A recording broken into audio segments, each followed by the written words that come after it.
Скъпи съграждани, намираме се на буферния паркинг на метростанция Сливница. От години ползващите тази метростанция са принудени да минават по едни кални пътеки през зелените площи, които са се превърнали в незаконни сметища. Но не само това е проблема на метростанция Сливница. Това е метростанцията, която поема до голяма част и пристигащите от близките населени места. Тук те паркират своите коли. Ето го паркинга на метростанция Сливница. Той е, забележете, за 25 автомобила.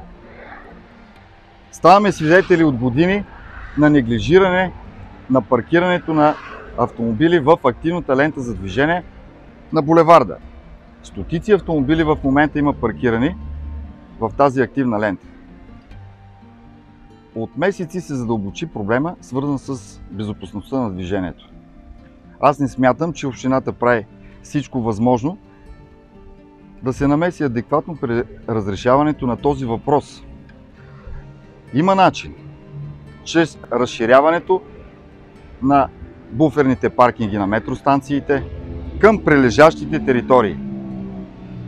Можем да го направим заедно.